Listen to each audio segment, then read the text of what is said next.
Imagine if you had a set of clothes that made you invisible. How would you use that technology? Would you pay visits to bank vaults and jewelry stores, maybe play some pranks on loved ones, spy on your neighbors, mess with people's minds? Now imagine that technology in the hands of secret agencies, intelligence groups, or maybe corporate entities in the black world. Imagine what kind of mischief they could get into, the mind games they could play on us as they tested and perfected the technology. On the Coast website tonight, we posted a story about new breakthroughs in invisibility technology. This is not far-flung futuristic stuff. This is going on now, announced by private companies and researchers. And you have to figure, if they're talking about it in open source forums, companies, how far along are the spooks of the black world, the spies, those who operate in that nether world that we now know as the surveillance state, which is, we believe, omnipresent, right there over your shoulder, reading every email, listening to every phone call. I mean, invisibility could take that to a whole different level. Tonight, the stories of a couple of people who stumbled into this world, came face to face with the technology, and paid a price for it, thought they might be going crazy.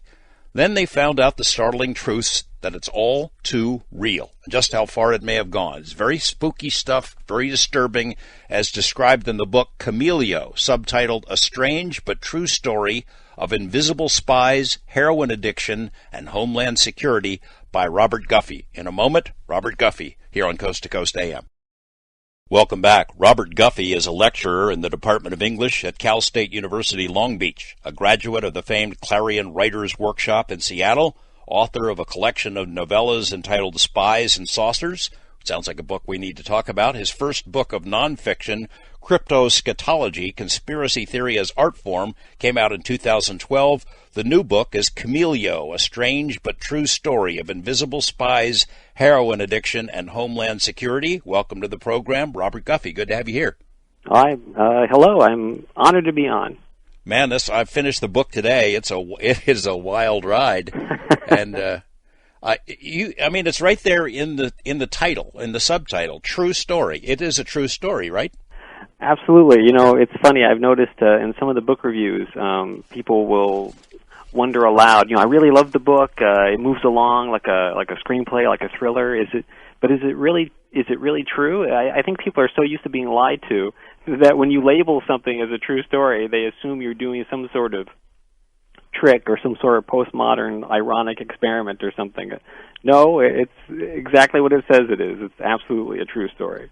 Well, I figure what we do is in this hour, we sort of take the long, strange trip, and you tell me about this series of events that you and your friend Dion experienced for yourselves. And then in the next hour, we're going to get into this confrontation, not really a confrontation, but a sit-down you have with the guy who really let us know that is real, and the guy and where it started. So let's start with this. Let's start with Dion. I mean, because I've already got some emails from people who say, all right, look, it's a heroin addict. Are you going to interview a heroin addict? And no, we're interviewing the author who's written about it. But Dion, your friend, is a principal source for this story, and he is an addict. So it makes you wonder, is this hallucinations or tremors? Is his mind messed up?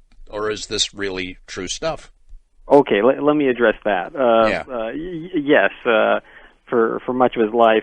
Well, quite frankly, he's probably been a methadone addict longer than he's been a heroin addict, but that's probably true of every heroin addict in the United States. They get addicted to methadone trying to get off the heroin. But as you know, as I'm sure you know, heroin is not a hallucinogen. Right. Not like LSD or mescaline or something like that. I've known Damien. I call him Dion Fuller in the book. His real name is Damien. He's told me he didn't mind if I said his real name. Okay. I changed all the names in the book except for those people who were public figures. And I've known Damien since I met him on my 16th birthday, so I know him very well. It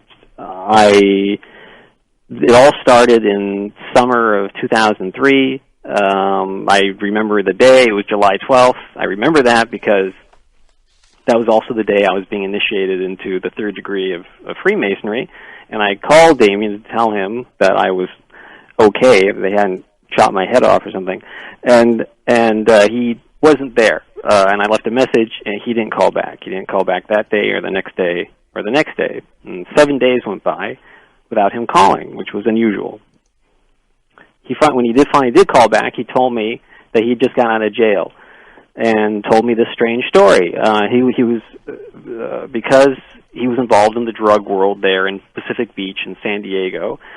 His house had become a kind of a 24/7 party house, and people were coming in and out all the time. And one of those people was this kid named Lee.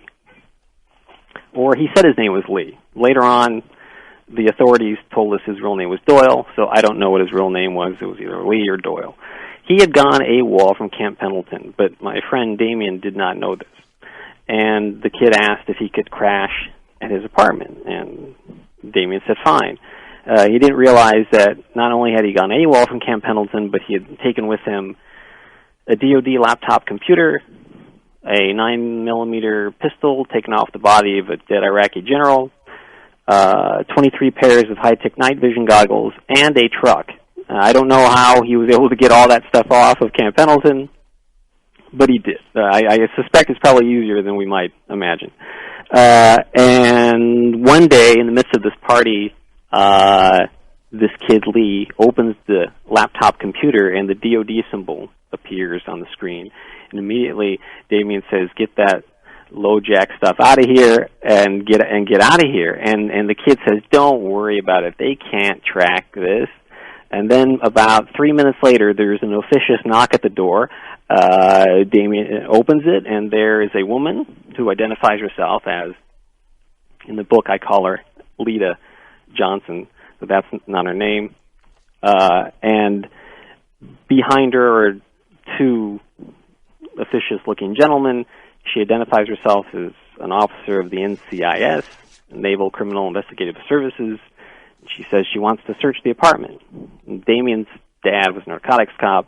Damien's very familiar with the law. And he said, "No, you have to come back with a warrant." She said, "I'll be right back." So Damien closes the door. He turns to everyone at the party and says, "Take your stuff and go out the back." And everyone at the party immediately throws all their drugs on the floor, and they go out the back. And now, about 2 minutes later, Lita Johnson comes back with her warrant, and the NCIS search the place. There's drugs everywhere. They don't care about that. All they seem to care about are these night vision goggles. For some reason, that was the thing that most obsessed them. That's what they wanted. They arrest Damien. They arrest the kid who had gone AWOL. They take him to jail in downtown San Diego, and they give Damien the Abu Ghraib treatment for about a week. And they're constantly grilling him. They're accusing him of wanting to sell the stolen equipment to Al-Qaeda, and et cetera. And Damien, meanwhile, is trapped in this Kafkaesque nightmare and trying to explain to them, "No, I only knew him for a couple of days." And they didn't want to believe that. Why would you let someone stay at your apartment if you'd only known them for a couple of days? Well, because that's what he did. Did you say in the book that the cops were also there along with NCIS? Yes, the NCIS and the local police both showed up, and in fact, according to Damien, they were very like Keystone cops. They weren't working together. They were constantly bouncing off each other and kind of arguing with each other. So I don't know exactly how that came about, but both the police and the NCIS were there grilling Damien in jail. And they wanted him eventually to testify against this kid, Lee. And he wouldn't do it. He wouldn't cooperate. He wouldn't give them any information because he didn't want to. He didn't feel that he needed to, and he had nothing to do with this, right? He has like a drug guy's code or something. He doesn't want to snitch on somebody. Well, that was it, and there were also other people involved there that he didn't want to get into trouble, and so that was part of it, and the simple fact that he didn't do anything wrong, you know, and he's not the most cooperative person in the world in the first place. So NCIS is the one doing the grilling. He's in jail. He's behind bars, but he was not actually charged with anything, even though there were drugs all over the place, right? Exactly. They didn't care about the drugs at all. And after about a week, they let him go. And he thought, oh, obviously they've come to their senses. They realized this was all a big mistake, and they've let me go. He calls me. He tells me this whole story. And I think, well, that's very strange. He calls me back a couple of days later to say that things have gotten stranger. He claims that people are now following him all around Pacific Beach, all around San Diego. And by I mean following him, I mean 7-9 people following him into a 7-Eleven, like a parade of jarhead-looking guys following him into a 7-Eleven, following him back out, going into the Mexican restaurant down the street, sitting down, interrupting his daily routine in bizarre ways, making themselves, it wasn't like a spy hiding behind a newspaper. They wanted themselves to be seen by him. They wanted him to see them, and they wanted him to feel disturbed, discombobulated, paranoid. And he calls me, he's telling me all this. Now, at first I thought, okay, I could see if maybe 1 or 2 people were following him. It seemed improbable that a whole parade of people were following him. So at first, I have to admit, I wondered if he was suffering from some sort of drug-induced paranoia or something like that. But then he said that these vehicles were parked outside his house, and that these vehicles were following him all around. I told him, we'll take photographs of them, of the license plate numbers, and send them to me. And it just so happens I knew a guy who worked at the DMV in Seattle. So I collected all these license plate numbers and sent them to my friend at the DMV. And he actually ran all the plates. And what was fascinating was that none of them officially existed. Now, if Damien was being paranoid, they would have been traceable to a specific person who lived in San Diego and was driving this car. But no, none of them officially existed, which suggested to me that they were government vehicles. I can't think of any other reason why they wouldn't be in the system. So that, and it was each one. It wasn't just like one of them. None of them officially existed. So at that point, I began to think maybe he's not being just paranoid. Yeah, well, but go back for a second, because, you know, the significance of him coming up with all these license plates that are not real. I mean, what are the chances that you can come up with something? I mean, they're actually, you've got them listed in the book and the descriptions of the cars, that he could actually stumble on license plates that don't exist. Right, and he photographed them, too. Yeah. Then, after that point, that's when things started to step up a bit, and they began, as he described it, bombarding him with hallucinations. I don't know how else to describe it. He would look out the window, and the scenery that would always be there was no longer there. Now it looked like some sort of alien world with 3 moons in the sky. I describe it as like a Boris Vallejo painting outside the window. You know, he'd open the door, and it's the same scenery that had always been there. People would come over and ask him, is the room getting larger? It began to seem as if his apartment was turning into Doctor Who's TARDIS. You'd go in and the room would look larger than it should from the outside, or would look smaller. It wasn't just him seeing this, other people were also seeing it.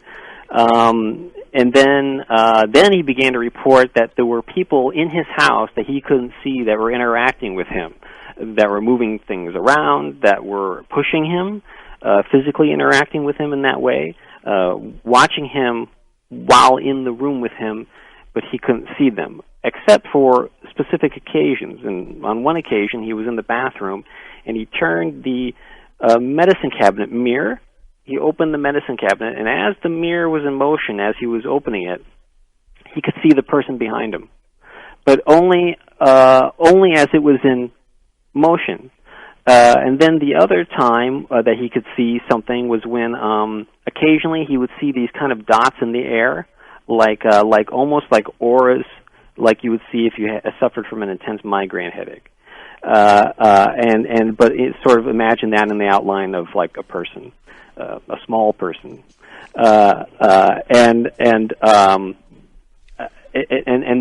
things like this began to happen more and more, and he would call me in a panic, acting in ways that he's a pretty fearless person, you know, and he's calling me, telling me about the fact that they had projected a shadow of a hand on the wall of his bedroom with a gun in it, and the hand would tilt down and point at him.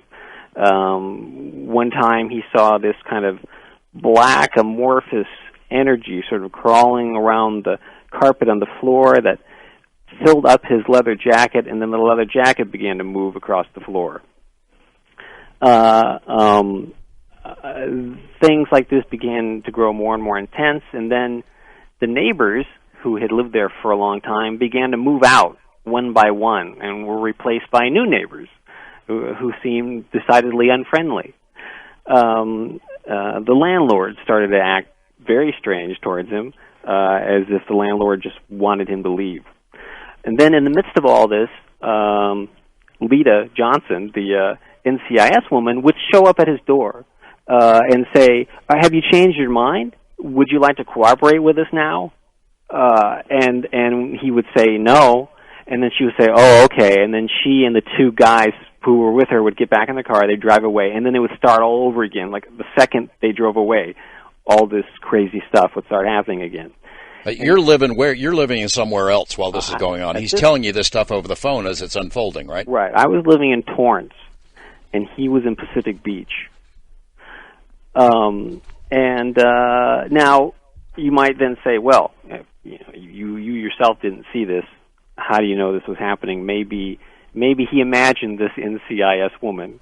Well, he gave me her phone number, and because she had given it to him, and she said, if you ever change your mind and you want to cooperate and give us information that we want, this is my phone number.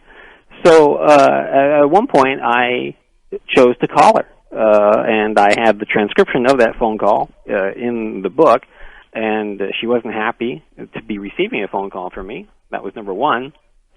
She seemed very uncomfortable. When I asked her directly if she or people she was working for were following Damien around, she said she started using kind of CYA kind of language. No one that is working for my agency is currently following your friend. Very carefully worded sentences like that.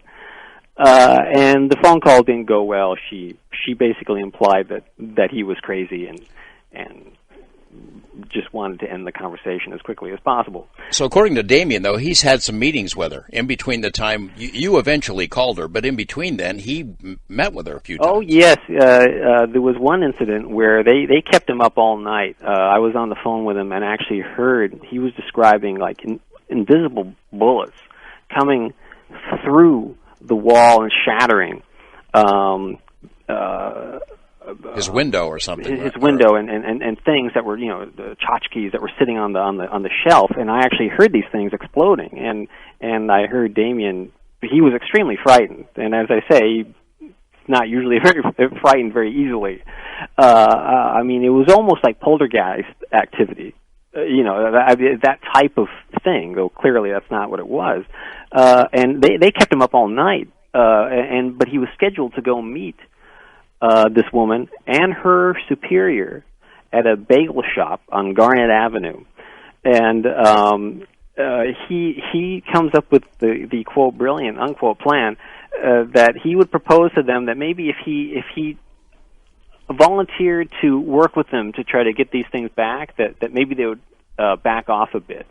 And when he suggested this, I said, well, I don't think that's going to work, because the way they're going to interpret that is that they're going to think that you had these things all along, these night vision goggles, and that now you want money for it. All right, Robert, we're going to pick up the story on the other side here. We're talking with Robert Guffey about Camelio. His book, Jethro Tull, takes us into the break on Coast to Coast AM. The music video for this song is really interesting. Shows a time when humans exist only in museums. Robots rule the earth. It's Paul McCartney. The song is called Appreciate. Pretty good tune. We're talking with Robert Guffey about his amazing book, Camilio, a strange but true story about invisible spies, heroin addiction, and homeland security. Still to come, the other adventures that both Robert and his friend Damien experienced, things that they saw, and the scientists they met who confirmed a lot of their worst suspicions. A lot more to come here on Coast to Coast AM. Welcome back to Coast. Just to recap a little bit, the story starts in 2003. A guy named Lee, who was AWOL from Camp Pendleton, shows up at a drug house and crashes for a couple of days. Unbeknownst to this guy named Damien, who has the apartment, Lee was not only AWOL, but he had stolen a truck, Department of Defense computer, and at least 23 pairs of high-tech night vision goggles, and the NCIS comes looking for them, and then all hell breaks loose for this guy Damien, known in the book as Dion. But tell me this, Robert, had you ever studied group stalking? You'd ever looked at the idea of electronic harassment before your friends started telling you this story? I had never heard of gangstalking, and in fact that term didn't even exist in 2003. It's only come into existence since then. At the time, the closest thing I could find to it was something called, they were calling it street theater, just as a way of trying to describe this kind of odd theatricality that was the element that was to the surveillance. I was familiar with electronic harassment, and I was very familiar with mind control programs because I was a friend of Walter Boart, who wrote Operation Mind Control, which was like the seminal book on mind control, published in 1978. And Walter and I, we collaborated on the screenplay together. I knew him very well. He passed away in 2007. So oddly enough, I was very prepared for the kind of electronic harassment stuff. I could wrap my mind around that. The whole gang stalking aspect was completely new to me. And I only learned about it as I was sort of digging around on the internet trying to figure out what this was. And I found a website that was run by a woman named Raven One, and her website has since completely disappeared. And I don't know what happened to her, but she had some very cogent descriptions of the entire technique that they would use to basically drive a particular person crazy. Essentially, is the main point of it. And does that seem like what they were trying to do to your friend? I mean, because as you describe in the book, some of these encounters he had with these people, they're following him. They're not even trying to hide it. It becomes almost comical and ridiculous, the methods that they use. There's definitely an absurd quality to it all. And the purpose of it is definitely to target a specific individual and drive them over the deep end by making them think that they're going crazy. And I think that they might even target people who are heroin addicts, who are drug addicts, who are on the margins of society, because most of the times those people, who's going to believe them? If you're a drug addict and you start going around saying, people are following me, they're shooting acoustic bullets through my window, who's going to believe that? And but they had no way of knowing that this guy had a friend who was a professor who knew Walter Boart, who wrote Operation Mind Control, and in fact, I had already been writing for Paranoia magazine. I'd written several articles for Paranoia magazine going back to 1996. So I was kind of, in a way, prepared for it. And even though I was already prepared for it, still, as I said, my initial reaction when he told me about being followed by a group of people was that maybe he was suffering from some sort of drug-induced paranoia. I mean, was there one event other than that call to Lita Johnson, NCIS? Was there an event that sort of put it beyond the idea that it was just a delusion on his part? Oh, well, I mentioned the license plates. That was one. Yeah. Talking to her, that definitely, because her whole attitude was just suspicious. And also, it just occurred to me that I should mention the food fight with the feds. Sure.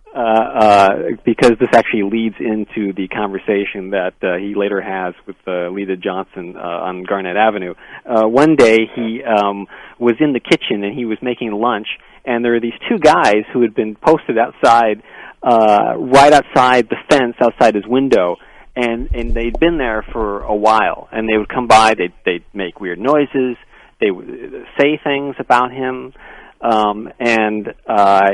so he's in the middle of making lunch, and as they're doing this, he starts taking like flour, peanut butter, tapioca, Jell-O. He starts mixing all this stuff together into this weird goop, and then in the middle of it, runs outside and then tosses it over the fence, and it hits these two jarheads, and now they're covered in this like green slime, and they run away screaming into the Vons parking lot next door. Now, I mentioned that because when Lita Johnson wanted him to meet her and her superior at this bagel shop on Garnet Avenue, Damien went there with this proposal that maybe he could help them like retrieve the goggles in some way, and they didn't take kindly to that at all. They just wanted they bought him a bagel and an orange juice. That was, I guess, their way of bribing him, and they wanted him to just cooperate and to tell them where these goggles were. And the conversation didn't end well. Eventually, it just ended with Damien accusing them of being fascist, and the superior, Lita's superior, just his face grew red, and he banged his hairy fist into the table and said, "Enjoy the orange juice and the bagel." And then he and Lita Johnson like walked out. But in the middle of that conversation, Damien actually said to them, "Listen, I'm just tired of all this. I want it to all end. I'm tired of having food fights with the feds." And when he said that, Lita Johnson smiled and she said, "Oh yes, that made all of us laugh," which was the only one of two times when they actually broke script and admitted that all this was happening. Because in every other circumstance, they would pretend like this wasn't happening, this is something you're imagining. It's like the film Gaslight. It's like they were gaslighting him, you know. Yeah, so he's saying to her all along in these conversations, "Hey, make this go away. What can I do to make this stop?" And she's basically pretending, "I don't know what you're talking about," but parsing the language like, my agency is not doing any surveillance of you, without saying someone else might be. Exactly. And in fact, the conversation, there's something she said that I thought was very revealing during that conversation. She started talking to him about how she had grown up in San Diego and in Pacific Beach, and how this used to be a beautiful area, but now there are these drug addicts and these heathens running around, and we need to clean it up.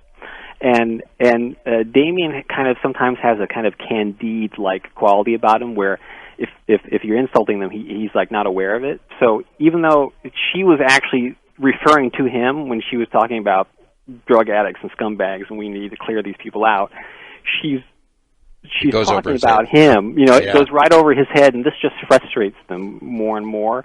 But I thought that was very revealing, that this was more than just they want these goggles back. I mean, they were operating out of a kind of weird righteousness. So at some point obviously they wanted the goggles back, and we'll get into maybe other reasons why that might be true, not just regular night vision goggles, which are valuable enough, but at some point you think that maybe they just saw this as an opportunity to test this technology and let's go ahead and burn up the budget and drive this guy crazy. I think what happened was when he refused to cooperate, he pissed somebody off. Particularly, he pissed her off, and he went on, quote, the list. And with the whole gang-stalking phenomenon, for some people, it's seemingly random. They have no idea why it starts. No idea. It just starts one day, and of course they think they're going crazy. In Damien's case, we can kind of pinpoint. Well, it's pretty clear how this started and who started it. You know. So after the conversation with them goes south on Garnet Avenue, everything kind of spirals down from there. The harassment gets worse. He starts experiencing great weight loss, hair loss. Metallic taste in his mouth, which is I remember Walter Boart telling me that was a sign of basically induced electronic harassment, and it got so bad that at one point I volunteered. He had met this beachcomber on the beach who had a van that he was selling, and I actually, without telling Damien, wired him via Western Union $500 to buy this van from this beachcomber so that he could just leave town, because we figured, well, if he leaves town, it'll stop. And that it's like you say in the book. I mean, it's like you say in the book. It's like, in haunted house stories, people will ask, well, why don't they just leave? Or why doesn't he call the cops? Yeah, and he did call the cops, and the cops came, and there was one particular incident where two cops came, a younger cop and an older cop, and it was very strange because the younger cop was very sympathetic to him and wanted to know more, and the older cop just kept acting like he was crazy, and it was almost as if the older cop knew what was going on and the younger cop didn't. I assume local law enforcement, at least some of them, must be aware that these things are going on. When I arranged to buy this van for Damien so he could leave, so he basically threw all of his stuff into the back of the van and took off. Now there are those haunted house cases, by the way, where they do leave the house and they move somewhere and it follows them. That's the situation. he gets into the van and he leaves, and immediately he's being followed by these, what he described as weird little drones that are following him around everywhere. Sometimes they're up close, sometimes they're way up in the sky, lights that would then descend and get closer. In fact, I recently read your book, Hunt for the Skinwalker, about the ranch in Utah, and I found weird parallels between the two situations. And yeah, I want to ask you about that. There's a couple of really specific incidents that I'm seeing in a new light, and we'll get to that in the next hour. But let's talk about his little road trip. It's not a little road trip; it's a massive road trip. No, it follows him. It takes him all around the country. He goes through Texas. He goes through. He's driving through Kansas at one point, and you had asked me before, why else did you think that this wasn't just a hallucination? Well, some of the strange phenomena was being verified by people he was meeting along the way. And there was one day I got this very strange phone call out of the blue. I pick up the phone, and it's this guy with a thick Southern accent, like right out of Deliverance. And he says, "You Professor Guffey?" And I say, "Yeah." And he goes, "You know a guy named Damien?" And I go, "Yeah." And now I'm thinking, what's happening? Well, this guy proceeds to tell me that they just picked up Damien off the side of the road because his van broke down. And Damien had told them the entire story, what had happened up to this point, and they're freaked out, and they're calling me to confirm it, to see if any of this is true. As I'm talking to them and confirming it, and then some, they get extremely frightened, and they start telling me that they see this UFO thing coming down out of the sky and then descending towards their house. And as I'm talking to them on the phone, they're describing this, and they're extremely disturbed. And I convinced them after that to help Damien put gas in his van, and they did. And he drove all the way to Winona, Kansas. In Winona, Kansas, there's like 100 people living in Winona, Kansas. And apparently, if there's anyone getting gang-stalked out there, move to Winona, Kansas, because apparently if there's only 100 people living in the town, they can't get away with this stuff, because you would suddenly notice, if there's only 100 people in the town, you would suddenly notice if a parade of strangers came into town following some guy in a black van. Also, people in Winona, Kansas own guns, so you don't want to be running around in your invisibility suits when there's a bunch of people with guns around.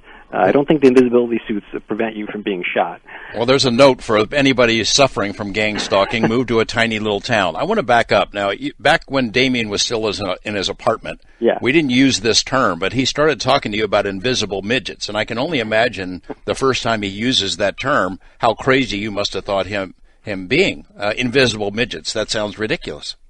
In fact, the first sentence of the book is, my friend Dion first told me about the invisible midgets in the summer of 2003, which I think should get an award for best first line of the book in 2015.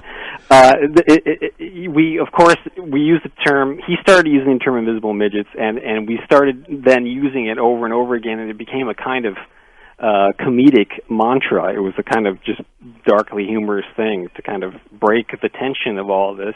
But there is sort of some truth to it, because what he perceived was the moments when he did see them, were that they were small, thin, agile people wearing these things, which kind of makes sense. If you want to give someone an invisibility suit and you want to send them into a covert situation, or you want to test out that suit and see how it works in real time in an unpredictable situation, why not send in people who are small, thin, and agile?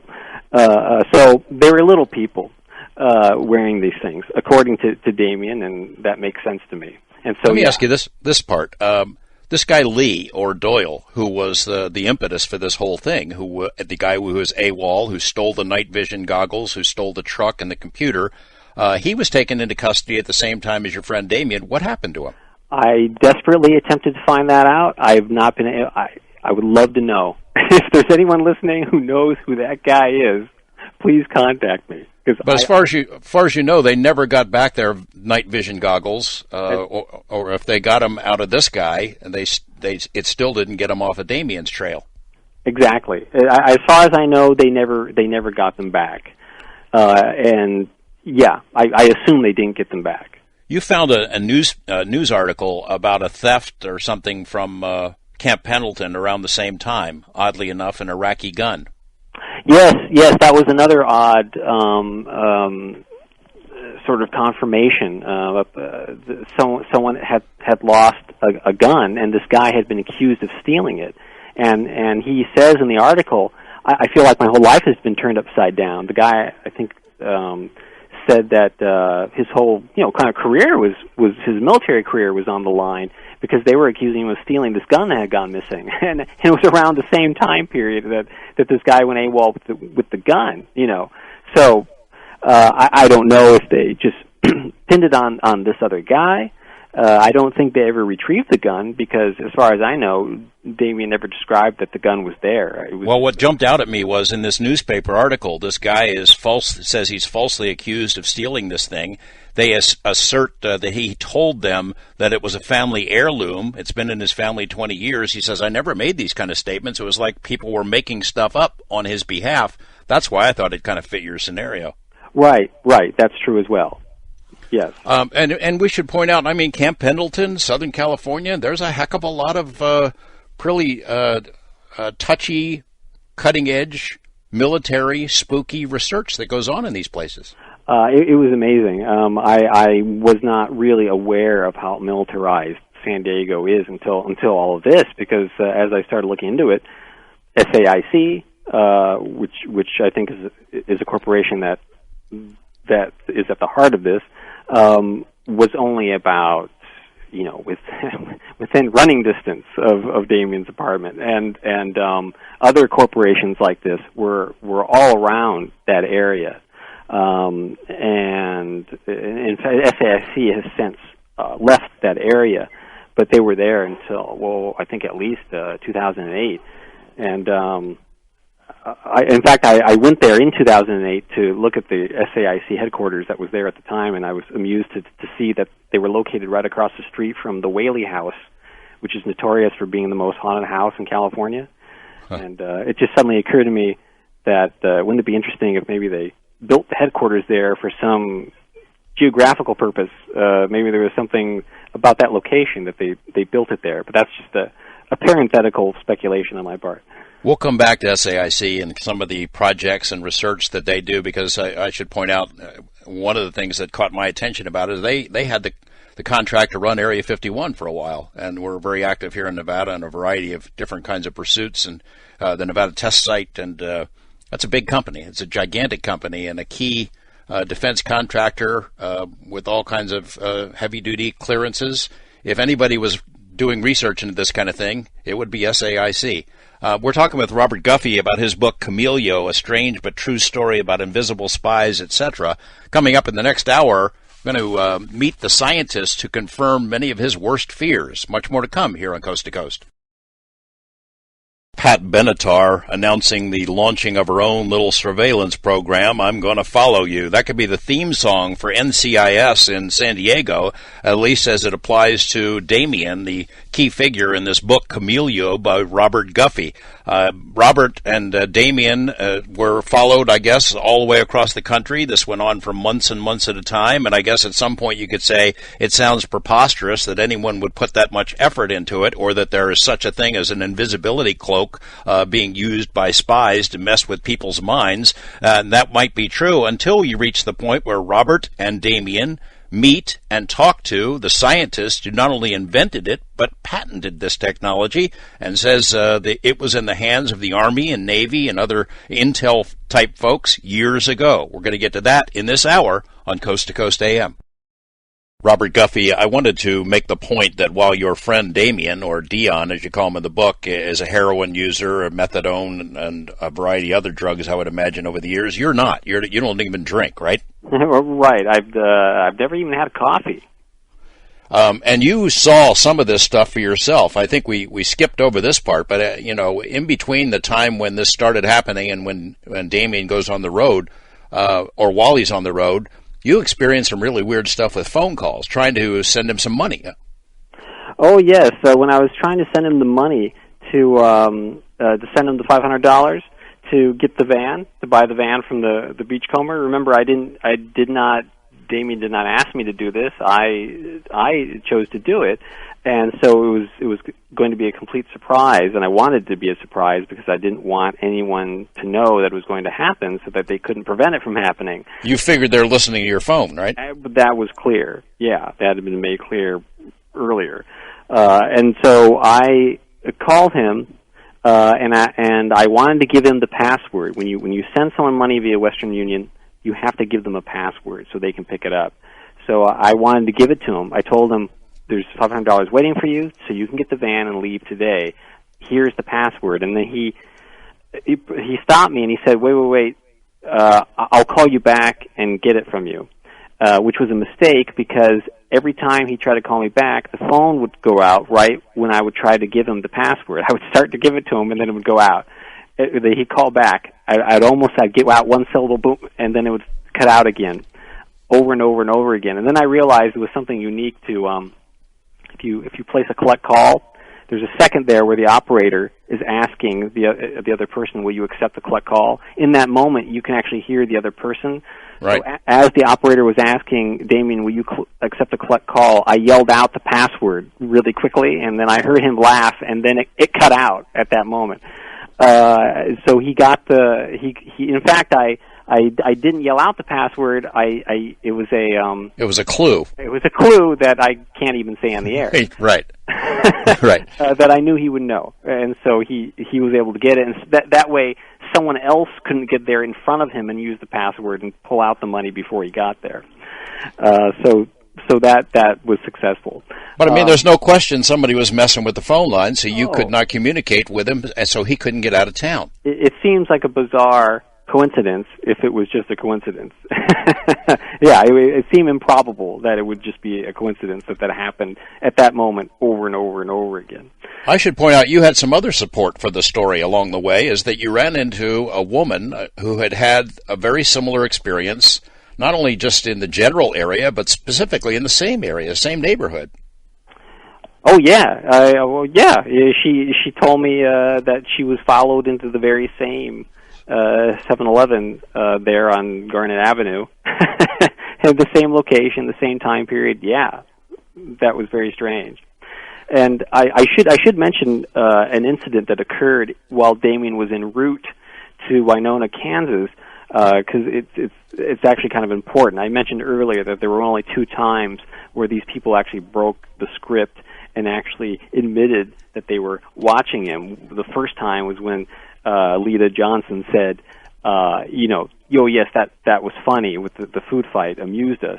That was the first time. The second time was kind of creepier because Damien stopped off in Minnesota, and he was in a bathroom in the middle of nowhere, and he's washing his hands at the sink, and a guy comes in and goes right up to him, and he looks at him in the mirror. He's at the sink right next to him, and he says, if you just give everything back, this will all end. And this is this is a random encounter in the bathroom, and Damien looks at him, and the guy looks like he looks like he's more tired than Damien is, and it sounds as if what he's saying is, could you please just give this stuff back so we can stop this, because this is. I think by this time they realized that Damien was kind of inexhaustible, like that he was not going to give in, he was not going to go insane, and I think maybe it even fascinated them. That how much can this guy take? that kind of thing. Well, I mean, maybe because of his years of drug abuse, he basically became indestructible or insensitive to pain, or he could just withstand all incredible amounts of whatever. He could withstand incredible amounts of pain. I was with him, and we would see him drink so much alcohol that it would kill a stronger man. So so yes, I think that was part of it. And so anyway, while this guy is talking to him, another guy comes into the bathroom, grabs this other guy by the collar, and like drags him out, as if this other guy had broken protocol by talking to Damien. This spooked Damien. He ran out of the bathroom, got back in his van, and then drove. Eventually ended up in Winona, Kansas, where he stayed for several months. And it was there in Winona where he had some breathing room that he started going on the internet trying to find something that looked like the invisibility technology that he had seen in the apartment. And he found a guy named Tashi, who was a Japanese professor who had created this invisibility cloak, not unlike the story that broke a couple of days ago. And that didn't look like it. It didn't look anything like what he had seen. Then he stumbled across this website, projectcamelio.net, run by this fellow named Richard Schoengert. And he sent me a link to the site and said, you should look at this because this sounds really close to what I was experiencing. So I'm looking at it and by the way, synchronicity plays a huge role like through this whole epic storyline. As I'm looking at this website, I see there's this fellow. His name is Richard Schoengert. He's a scientist. He has top secret clearance. He works at Northrop Grumman in the El Segundo division. Project Camelio is this private operation that he has going, not connected to Northrop Grumman. And I see that he is a 33rd degree Scottish Rite Mason.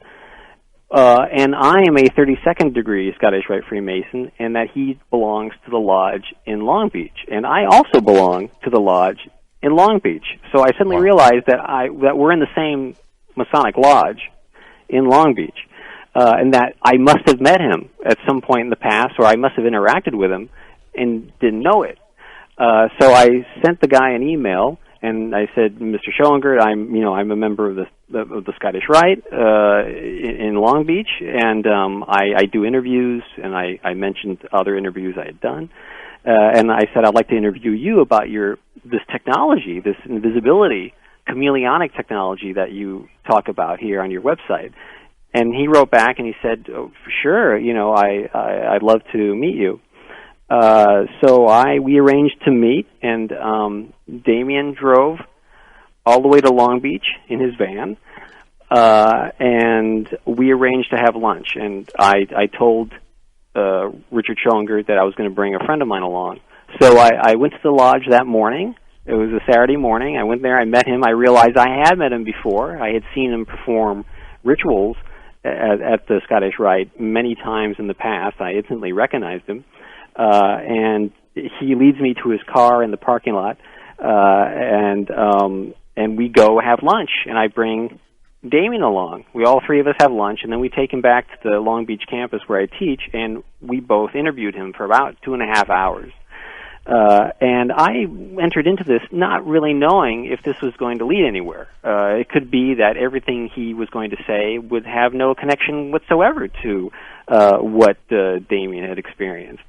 Instead, as he's talking about 20 minutes into it, everything he's saying is linking up in bizarre ways to everything that has occurred. He mentions that he had encounters with the Navy. The Navy had come out and spoken to him and were very interested in his technology. 12 years earlier, this encounter with the Navy had occurred 12 years before we're interviewing him in 2007 or 2006. And he even mentions at one point, sort of offhandedly, wonders aloud, before we've even told him any of this, he wonders aloud, he says, I've often wondered if they stole the technology from me, because he proceeds to tell us a story about a military symposium that he attended a year prior in 2005, where he was giving a presentation on this technology, and a woman stands up in the audience and says, "You can't be talking about that. That's top secret information." And from the podium, Richard says, "No, it's not top secret information. This is my own technology that I invented." And she says, No. The Invisibility Soldier project is completely top secret, and you're not allowed to be talking in this venue about it." And Richard said, "Well, after this presentation, we'll go out in the parking lot, and I'll prove to you that this is, in fact, is not top secret information." And so after he finished the presentation, she took him into a room. He got grilled for about 20 minutes. Finally, he showed them the paperwork to prove that, in fact, this was a project he was working on privately and that he was not working on it for any sort of secret government agency. And once he had convinced them of that, they grudgingly kind of let him go. So that was one of the first indications to him that this was already operational. You also found, I'm sorry to divert you away, but you also found something called Defense Review, an article from March of '05. I remember being struck by this in the book, that it was pretty significant because the article from '05, and this is a really respected Pentagon-related publication, which says, hopefully the U.S. Army and the Marine Corps will soon have operational and effective electro-optical camouflage, a.k.a.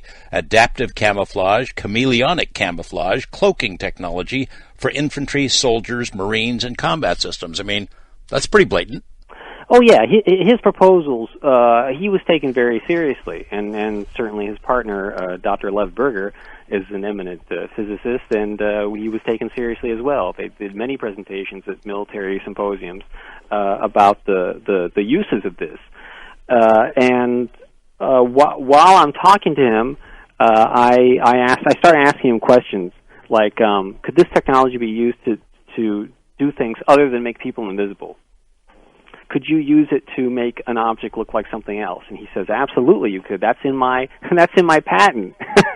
I told them, when they met with me, that's one of the things you could do. You could make a tree look like something else. And he said you can make someone go crazy, potentially. And so as he's talking about this, he mentions that SAIC from San Diego had come to talk to him about 10 years earlier as well. And after he says all of this and then other things, the whole transcript of our conversation is in the book. At a certain point, I say, well, Damien has a story to tell you. And Damien proceeds to tell him the whole story, everything I've just told you. And at first he looked a little incredulous or maybe a little skeptical, but I remember the point where all that changed was when Damien mentioned seeing the people in the mirror when he moved the mirror, and then also seeing the auras that he said sometimes he could see them as these little dots in the air, and Richard leaned forward and he said, that's exactly what it looks like when it's not working right. And at that point, I could tell that Richard was fully invested in hearing the rest of the story. Can you give us in layman's terms what he told you about how it works? I mean, how does it work? How do you become invisible? Well, it's much different from, for example, Tashi's invisibility cloak. Professor Tashi's invisibility cloak requires that you basically remain stationary for it to work. Obviously, that's not going to work in a battlefield situation. So essentially, it's a series of cells or lenses that reflects the background. Whatever the background is, it reflects it and projects it onto the person as they're in motion. So Tashi's visibility cloak, or the one that was recently made the news a couple of days ago, wouldn't work the same way as Richard's technology would work. Also, because you're, and by the way, that's why it was visible in the mirror, because they were cloaking the person, but they weren't cloaking the mirror. And that's why they could see it. And I think that's one of the reasons why they were using Damien as a kind of canary in the coal mine, as a kind of guinea pig, to see when the technology would break down. After all, you'd want to use it in a kind of unpredictable live situation before you sent people into Afghanistan, or some place where they could actually get shot or killed. Why not test it in a real life situation first? And I think that's exactly what they were doing, and that's what Richard thought they were doing. And we spoke to Richard for, as I said, about 2.5 hours, and everything he said lined up with Damien's experiences. And then after that, Damien moved to an area called the Lost Coast up in the Pacific Northwest, and he moved in. His mother had a house sort of in the middle of nowhere in Humboldt County, and Damien moved into there. And the second he moved in, all these drones start flying over, classic, George Adamski type UFOs are flying over. So much so that the locals thought that it was the DEA coming in trying to raid their marijuana gardens, and they'd come out with their rifles and shoot at these drones as they were flying over. And none of this activity was going on before Damien moved in. And go on. I want to return back to, well, you can continue that part of it, but I want to return back to this interview with the engineer, because there's a lot of stuff we missed. But you can continue the story about the UFO stuff in the marijuana area. Well, basically that situation escalated to the point where some of the harassment was starting again. There was a period of time there where it had kind of died down, particularly when there was a period there where Damien was living in San Francisco, and he noticed that it would only start up if, for example, there was a Occupy Wall Street protest going on in San Francisco, or some mass kind of protest going on, which of course being San Francisco, it happens often. And he learned to stay indoors on those days, because if you go outside on those days, the harassment would start again, almost as if someone's pulling a lever and saying, okay, these are the people in the area that you need to be following on a day like this, during a situation like this. So the harassment sort of began again, and then he eventually left his mother's house and moved elsewhere, and now he's just the harassment has sort of abated a bit, and he's just laying low. Well, there's a lot more to cover. Yes. I was curious about whether you ever felt that you were targeted. I know you had the conversation with the NCIS agent. You were there when the phones were messed up. You heard a variety of different kind of phenomena. You know that it's real, but did they ever come after you? I wouldn't say that I've ever been gang stalked. However, I do feel like I've been approached on several occasions by mysterious people in unusual circumstances trying to pump information out of me. For example, there was one occasion where I was supposed to meet a friend of mine, and we were going to go out for lunch, and she was taking the bus to my apartment building where I was living at that time in Long Beach. While she's on the bus, this complete stranger introduces himself to her and offers to buy her and me lunch. At a very expensive restaurant. I'll tell you what, I'm sorry, the music tells us we got to take a break here. We'll pick up that story with my guest Robert Guffey after this on Coast to Coast AM. A lament about loss and alienation. Green Day, Wake Me Up When September Ends, from the politically charged mega hit album American Idiot some years ago. We're talking with Robert Guffey about his book Camelio. And still ahead, sort of the larger ramifications of this. If you have invisibility technology, the kinds of things that you can do with it to mess with people. For example, a lot of reports about abductions that are ascribed to aliens, alien abductions, but that involve military personnel, according to some of the witnesses. Is that where this leads? One of the other paths that we'll look at is Area 51, whether there's a Lazar connection to this, and Phil Corso, and perhaps Skinwalker Ranch, a lot of territory that I know a little bit about, and maybe you do as well. Some strange stuff still to come in our conversation with Robert Guffey here on Coast to Coast AM. Welcome back. Let's resume the story you were telling, Robert, before the break. You talked to this girl on the phone. You set up a date. She's going to come over, take the bus, and come over and meet with you. You're going to go on a date. And then while she's on the bus, this stranger introduces himself to her, and suddenly it's 3 people on the date. Go ahead and continue. He said he was a dock worker, at Long Beach, and he introduced himself to me. I shook his hand. His hands are like baby's hands, but supposedly he's a dock worker. He's got manicured fingernails. And he takes us to an expensive restaurant in Long Beach, and he starts saying the strangest things to me. And by the way, I should mention that Damien had been staying at my apartment only a couple of days before, and in fact, rather cryptically, he said to me, you know, you should be careful of strangers who suddenly introduce themselves into your life. And he gave this to me as a kind of warning before he left. And I thought that was kind of odd and cryptic. And then suddenly, here's the situation.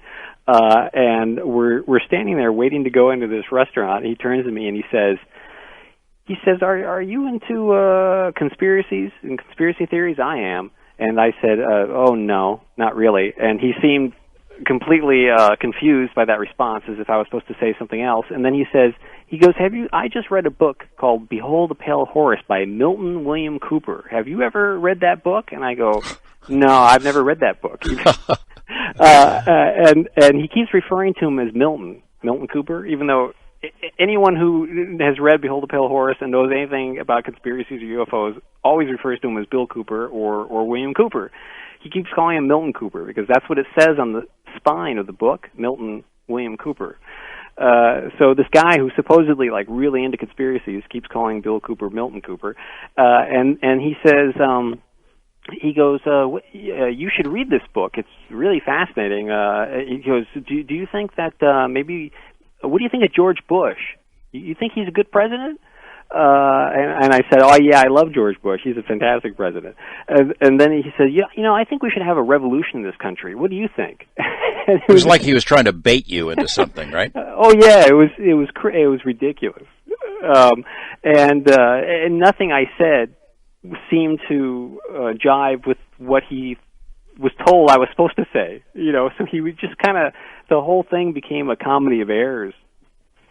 And then there's been several other strange incidents. For example, there was one weekend. I had been out of touch with Damien for a couple of years there, and then we got back in touch with each other around about 2010, something like that.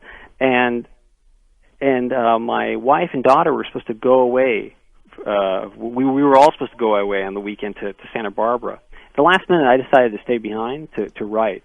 So I was in my office writing that whole day, and at around 2 in the morning, stopped and went into my bedroom, turned on the light. When I turned on the light kind of flooded the alley outside. The moment that happened, I heard all this scrambling going on in the alley below, and these people kind of running off down the alley. I should mention that earlier, the day before, I had sent an email to Damien telling him I had just found in my storage space a lot of his old manuscripts, his writings. So I sent him this email and I said, I found a lot of I found a lot of your stuff, but that's not the word I used. I found a lot of your stuff in my storage space. Do you want me to send it to you, or should I hold on to it? It's not going anywhere. Okay, now flash forward. There's these people scrambling down the alleyway. I didn't think anything of it, really. I was tired, and I just went to sleep. Next morning, I wake up, I go outside. The neighbor who lives downstairs says, did you see the garage? Now, I should point out that I had a storage space that was off-site in another city. That was the storage space I was referring to. But there were also storage spaces below in the garage. And it could be that they misread that email, because we went down the garage and the whole place was just completely torn apart, but nothing was taken. There was all this expensive electronic equipment the neighbor had stored down there. That wasn't taken. I had 2 bikes down there that could easily have been just rolled on out of there. Those were not taken. There was a motorcycle that was not taken. And the place was just completely ripped apart. So I don't know if the Barney Fife types who were like reading the email got into their head that the stuff I was referring to were these goggles. Wow. They thought that I had them. It could be a total coincidence that happened in that time frame. But there's several things like that. We'll come back to the goggles, too, sometime before the program ends, because there's some speculation about what they might really be able to do, why there was this insistence that they get them back. I mean, obviously, they have value, but maybe this is beyond what we might assume. There were, these stories that are told by victims of gang stalking, these are sad stories. I mean, I'm sure that some of these people have mental issues, but it could be that some of them really are being targeted and are messed with, and it goes beyond just mental confusion.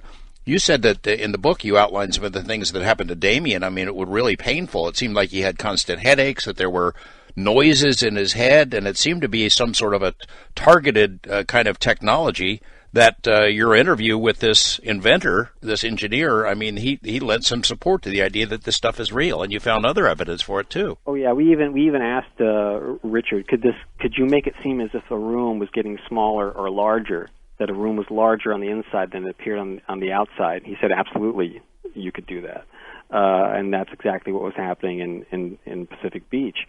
And they are sad stories, and I've heard a lot of them now since the book was published, and also there was a shorter version of the story that was the cover feature of 40 in Times a couple of years ago in issue, I think, 305.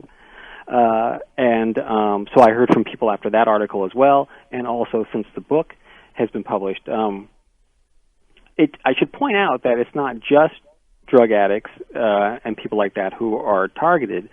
It seems to me that if you piss off one of these people and they have access to this technology, or they have access to this whole gang stalking community, your life's going to be a living hell after that. For example, Gloria Naylor, who's a well-respected literary author. She's famous for having written Women of Brewster Place and Mama Day and other novels like that. Everything that happened to Damien happened to her. And she wrote a book about it called 1996, which is presented as a novel, but she says that it's not a novel. This happened to her, and the reason it's called 1996 is because that's when her harassment started. She was living on an island off the coast of, I believe, Maine, if I remember correctly. She was living in a house next door to a guy whose brother was in the NSA. And Gloria Naylor accidentally poisoned the neighbor's cat.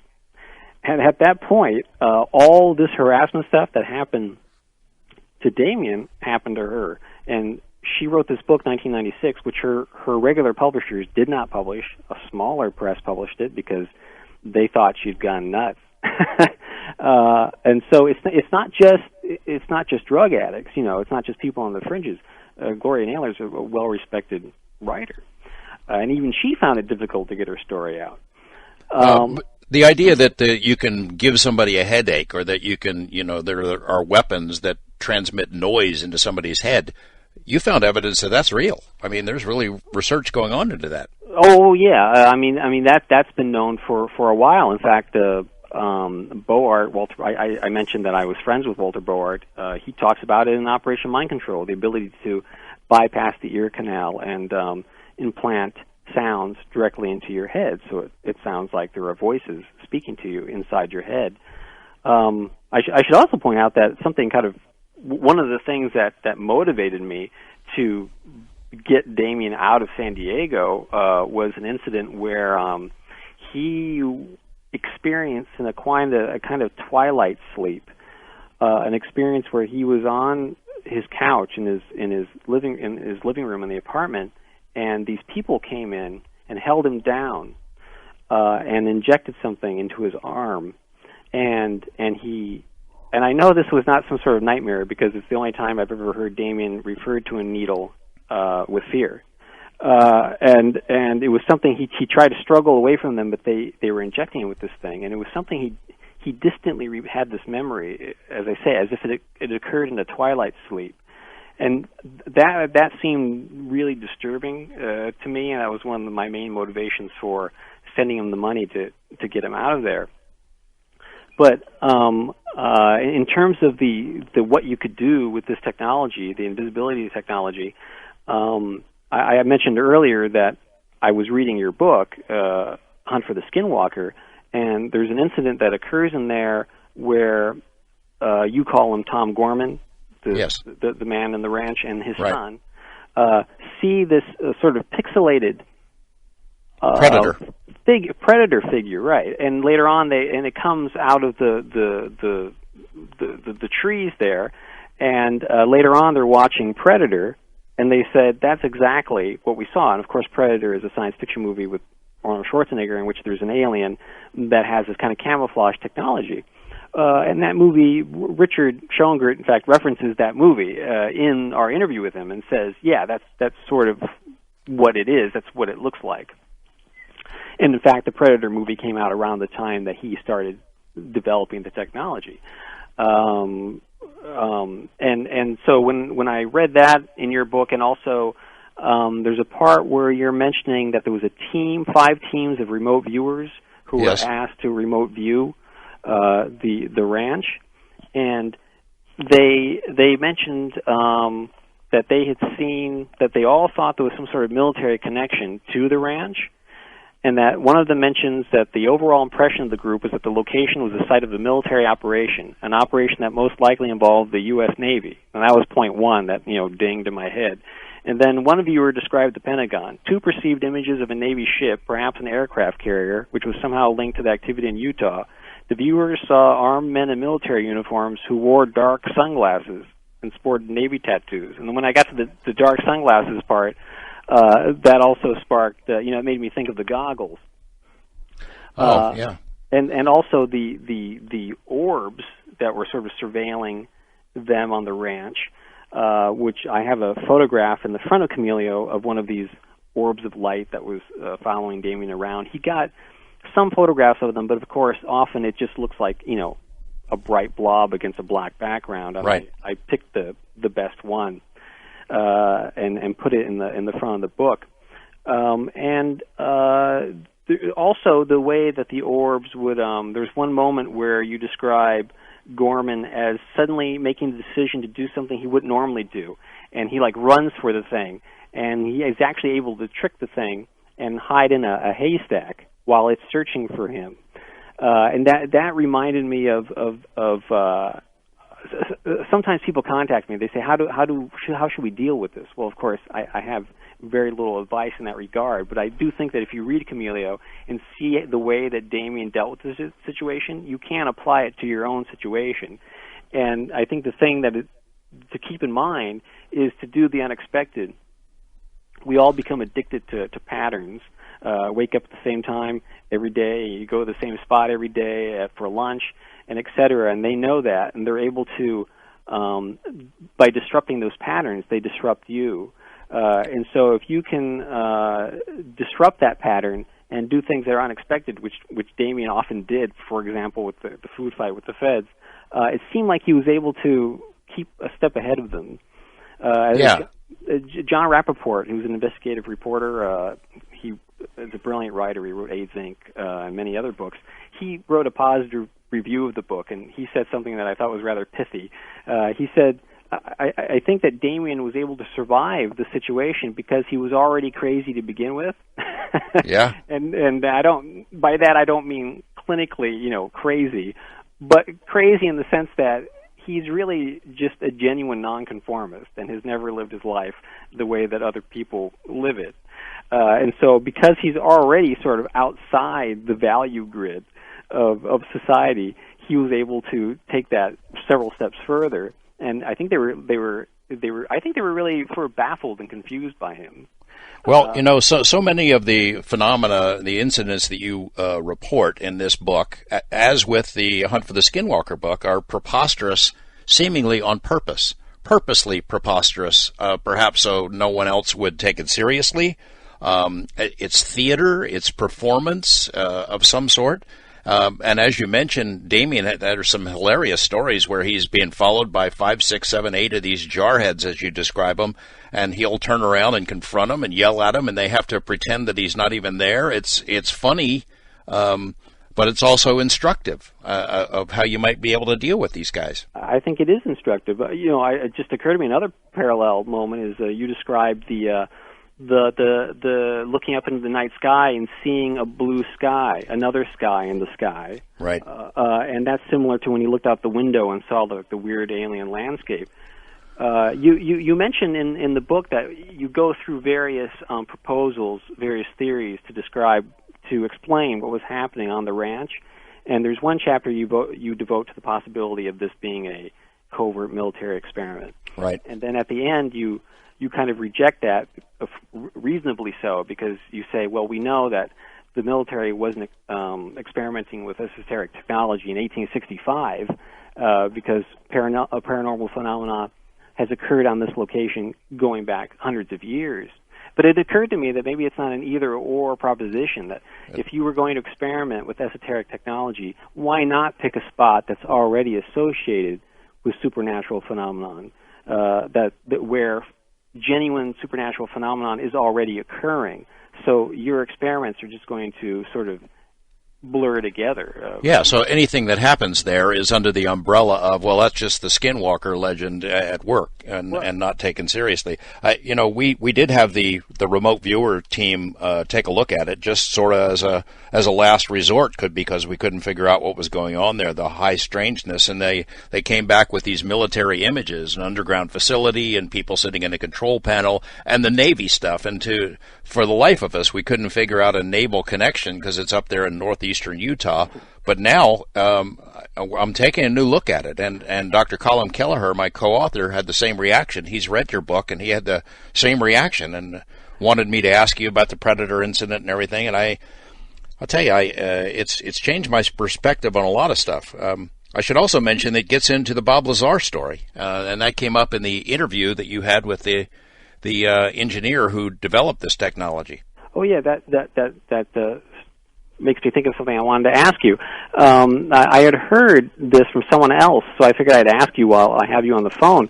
They told me that there was an incident where supposedly a unmarked helicopter landed on the ranch, and these military guys came out and actually accosted the NIDS researchers or roughed them up and threatened them and told them they should get off the ranch and supposedly destroyed their equipment or something like that.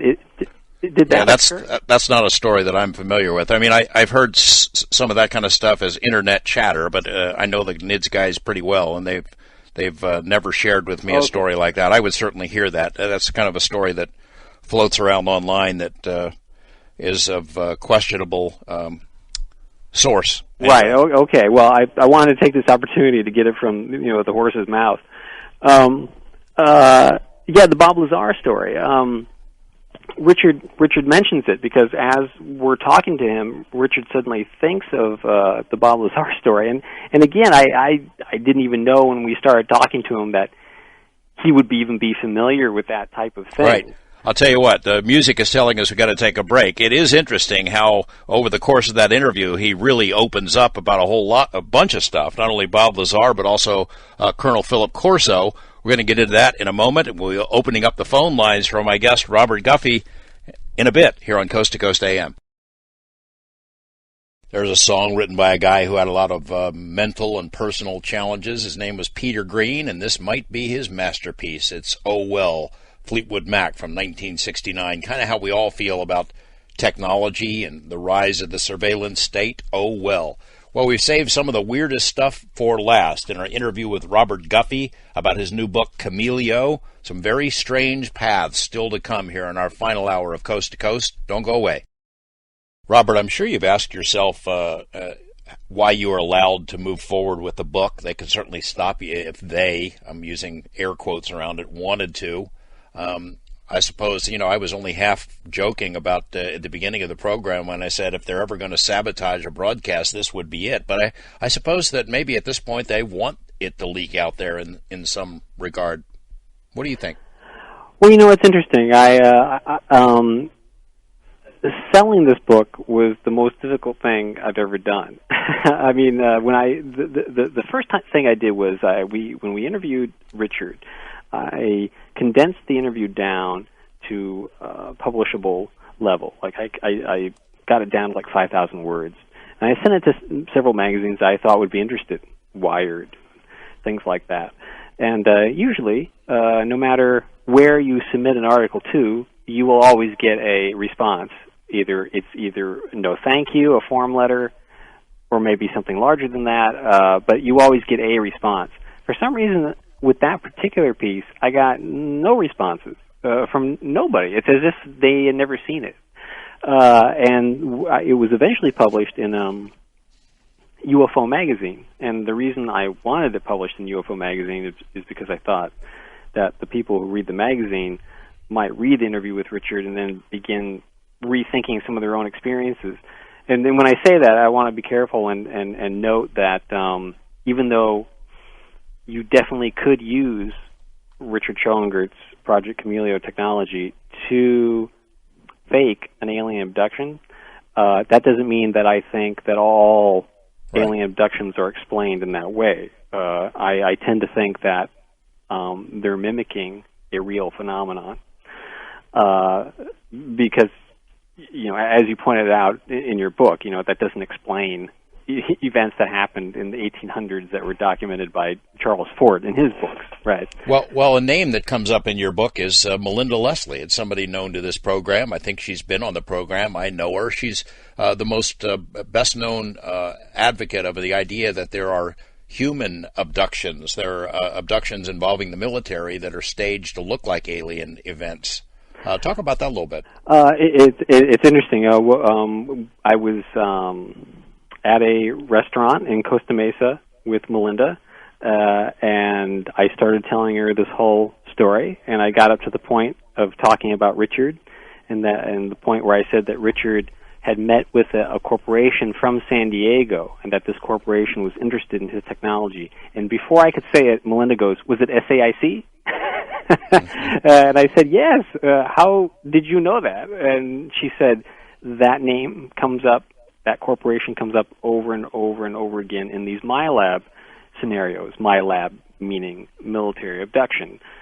People who are abductees, they're abducted by aliens, and then later re-abducted by humans, usually military-looking people, who interrogate them and are extremely interested in wanting to know how the technology runs. Were you able to? Did they allow you to steer the ship? How does the ship work? Describe it to us. And they're gearheads. They all want to know exactly how everything works, right? And often the MILAB, the people who experience the MILAB abductions report that the re-abductions by the humans are far more traumatic and terrible than the abductions by the aliens, which I don't know what that says, but it's disturbing. Yes, I spoke to, in fact, earlier this year, I interviewed Melinda for about 4 hours and a half because I'm working on a book that's tentatively entitled Imaginauts, Exploring the Outer Reaches of the Mind, in which I want to profile various people who I think are sort of on the cutting edge of the new paradigm, and I would certainly consider Melinda to be one of those people, though I don't think she considers herself to be one of those people. She sort of lives in the new paradigm 24/7, so I think it's normal to her, but not to other people. The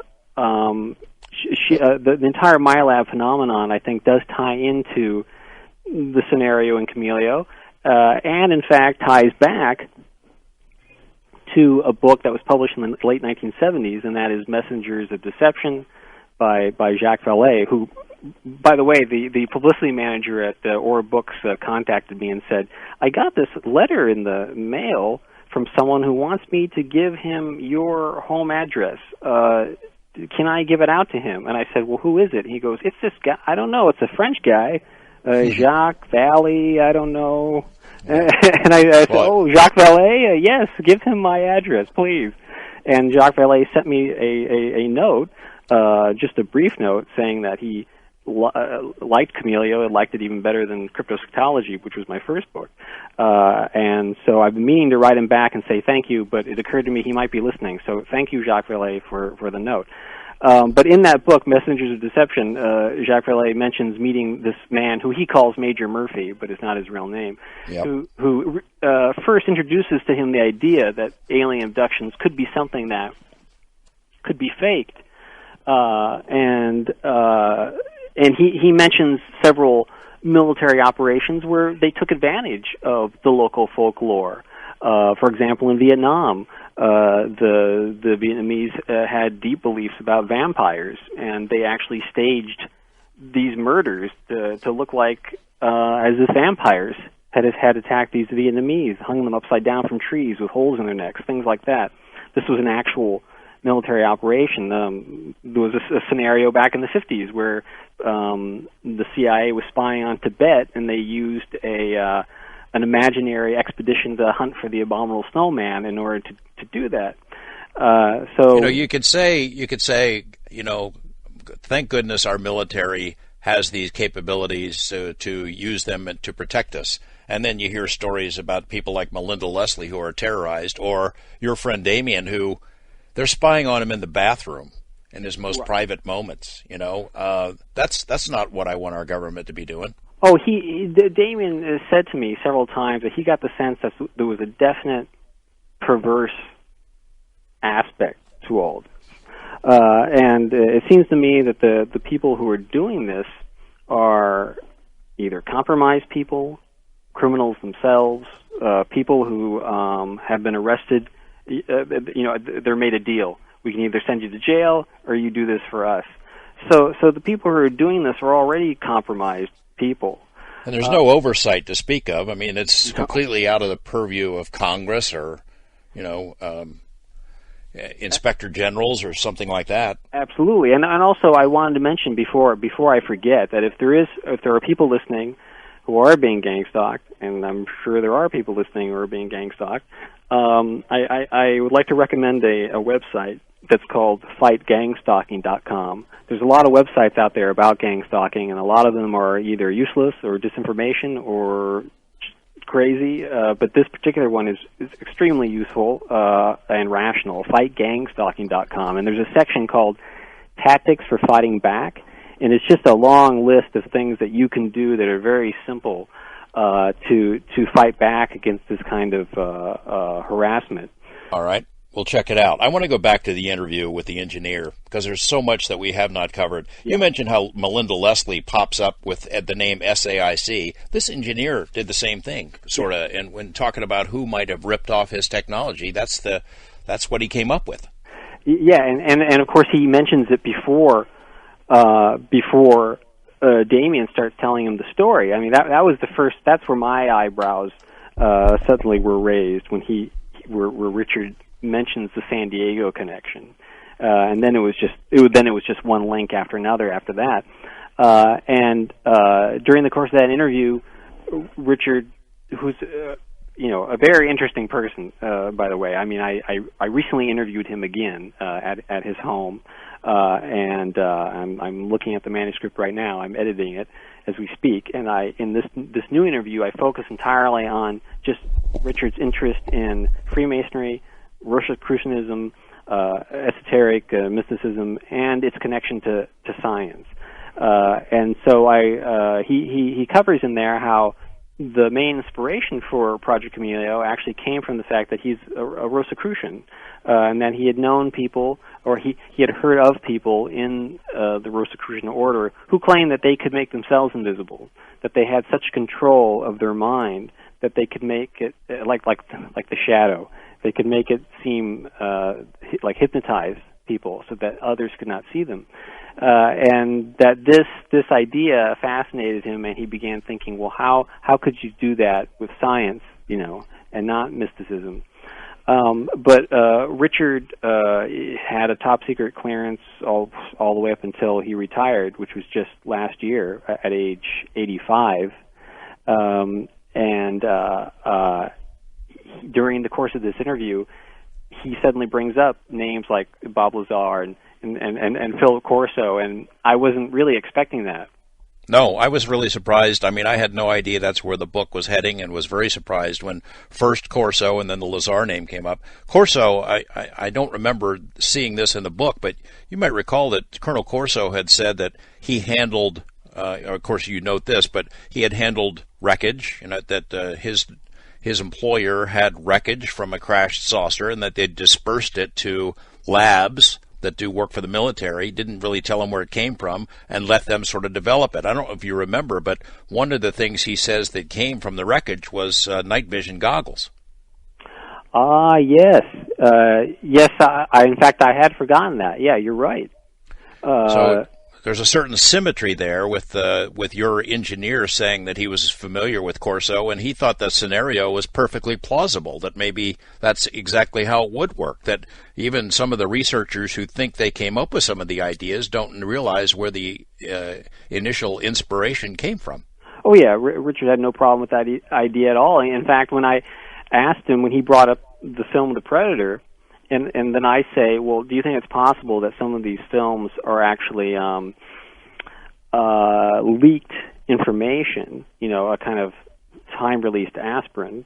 He immediately leapt on that and said, oh, yeah, absolutely.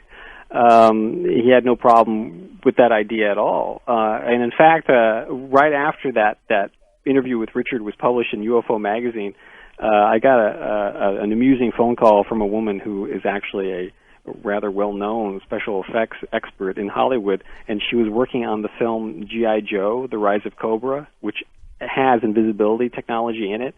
And she called me after having read this interview with Richard in UFO magazine, and she wanted to know if Richard had any of these invisibility suits on hand so that she could use them in the movie. And I had to explain to her, well, this is a theoretical concept. He doesn't have these hanging in the closet. He's not like Tony Stark, and he has invisibility suits hanging in the closet. And so I nonetheless, I put them in touch with each other. I said, well, he could act as, an advisor on the film. So she called him and said, would you be interested in advising us on how this should look in the film? And then Richard said, oh, sure, how much were you intending on paying me for this? And she said, oh, well, we weren't going to pay anything, but you could have your credit at the end of the movie. You could see your name there. Yeah. Right. And so he declined. Yeah, because G.I. Joe didn't have a budget. It was only, $25,000, I'm sure. Regarding, as I mentioned in the book, films like G.I. Joe, which show, the great American hero using that invisibility technology in such an extraordinary way, it kind of becomes a recruitment video for future generations who will no doubt be sent into dangerous situations wearing invisibility suits, either to fight terrorists or to fight your local drug addict in Pacific Beach. On the mention of Lazar, his take on it seemed to be that Lazar was sort of a victim of a disinformation plot, that he was used. I don't remember you mentioning this, but it occurred to me as I was reading it, is that Lazar had always told me he worked for the U.S. Navy, that it was the U.S. Navy that ran the program out there at S4, which is pretty interesting if you think about it, that the Navy would have a presence at that facility. That is fascinating. If I knew that, I had forgotten it, and that reframes things in an interesting way. There's another connection between the reason that Richard brings up Lazar is because as we're talking to him about Damien's experiences, he suddenly says, "This reminds me of the way that Bob Lazar was harassed," and I don't think that Bob Lazar has ever reported anything similar to gangstalking, but he was harassed and surveilled. Well, there was a lot of stuff. There was a whole lot of stuff. They followed him. They tapped his phones. They broke into his house, would move things around. Okay. They would write things on his blackboard. They'd broke into his car, leave the glove box open and his gun laying there. All stuff to mess with his head. There are some similarities, yes. Okay, there are similarities there. And also an interesting similarity that occurs to me is that whenever I've heard Bob Lazar interviewed or seen interviews with him, one thing that I noticed is that he always has a sort of dry sense of humor about the experiences. You know what I mean? And that's something that Damien also had. And I think that's one way. It seems mundane. It seems like a mundane observation, but I think it's actually extremely important is to maintain a sense of humor in the midst of all of this, because it's something that enables you to survive even the darkest situations. It's one of the reasons I wrote the book the way I wrote it. I didn't want to write a book that was like a guy standing on a bench in Venice Beach yelling through a megaphone about the coming apocalyptic fascist state that was coming to control everybody. I think that turns people off, and people don't want to be preached at. And so in my original proposal that I sent to John Oakes at Aura Books, I said I want to write this book in such a way that it's entertaining on one level, And I've been writing short stories, publishing short stories since I was 24. I teach literature classes and creative writing classes, so I really came at the book thinking of it as literature first and propaganda second, or literature first and journalism second, because I think that people tend to sort of block out anything that sounds like a sermon. And so the book has a definite sense of humor about it, but it also has a serious message underlying it. Well, it is. It's a fun read, and the comparisons to Hunter Thompson are not entirely just out of the blue. I was thinking of Kinky Friedman, too, and some of the style and some of the storytelling. You mentioned also in the interview with the engineer, you ask him a question about, I don't remember if you ask it or he volunteers it, but the idea of, let's say you wanted to drive Fidel Castro or somebody like that crazy. Oh, yeah, you could do that. Yes. Well, not only does he say you could do that, he said I included the psychological warfare aspects in my original proposal. But I have to take a step back and mention the fact that when you meet Richard, he's like the nicest guy on the planet. I mean, I've never met a more affable human being, and he wouldn't be the first researcher or scientist who was naive enough to think that the military would use his invention for good. In other words, I think when he included that psychological warfare aspects in his proposals, I don't think he was thinking, well, they're going to use this on civilians, on United States civilians, in Pacific Beach, I think he really was thinking of it as something that would be of use to the United States as a country, You mentioned that he was using FOIA to try to find out if they had in fact ripped him off, that he was trying to find out through the Freedom of Information Act if there are documents that show that they are already using it, but he was getting nowhere with that, right? He was in the midst of that when we interviewed him. So I mean that's an indication that he was already very suspicious about what was actually going on, that he already suspected that they had stolen it from him, because a lot of researchers, they come up with a brilliant idea, the first thing they do, they patent it. It turns out that's the worst thing you can do, because the military can take any patent that they want under its national security, and they can steal it, they can rip it off, they can use it, and you're not going to get sent one on that thing. All right, the Beatles, Nowhere Man. Tell us we're going into a break. When we come back, we open up the phone lines with your questions for Robert Guffey about his book, Camelio, or anything along these lines. Much more to come here on Coast to Coast AM. It's the late Richie Havens with a message that hope springs eternal. Here Comes the Sun, his 1971 cover of George Harrison's timeless hit. We're talking with Robert Guffey about his new book, Camelio. In a moment, we open the phone lines. We get to as many of your questions and comments as we can in our final segment of Coast to Coast AM. Robert, one quick question before we open up the phone lines. It's about the goggles, the missing goggles. It occurs to you that maybe they were more than just night vision goggles? Now, this is entirely speculation Sure. on my part and on Damien's part, but we always suspected that perhaps the purpose of the goggles was to be able to see through the invisibility technology. That when you had the goggles on, you could actually see the people who were invisible.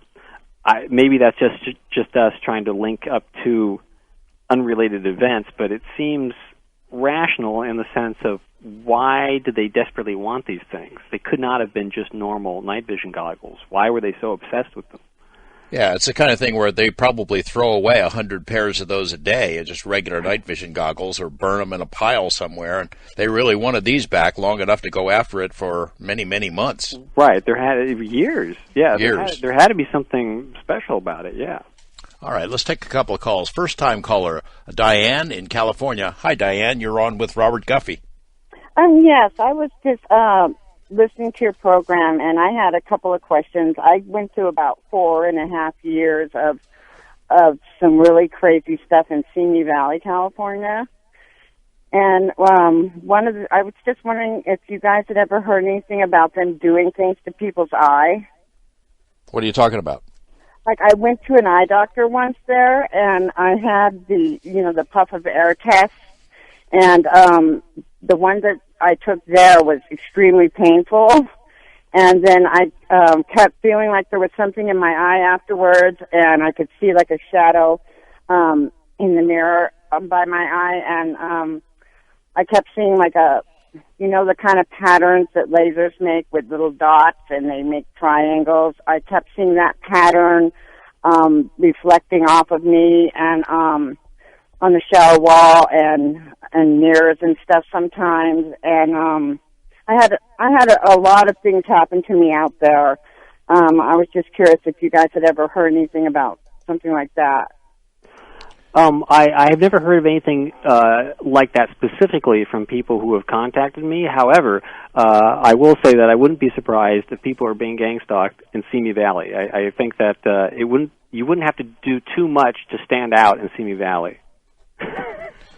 And Diane, when you say crazy stuff was happening to you, meaning what? Was it kind of the kinds of things? About 4.5 years, I was being gang-stalked, and my phones were tapped, and I kept hearing things on my roof and outside my bedroom window.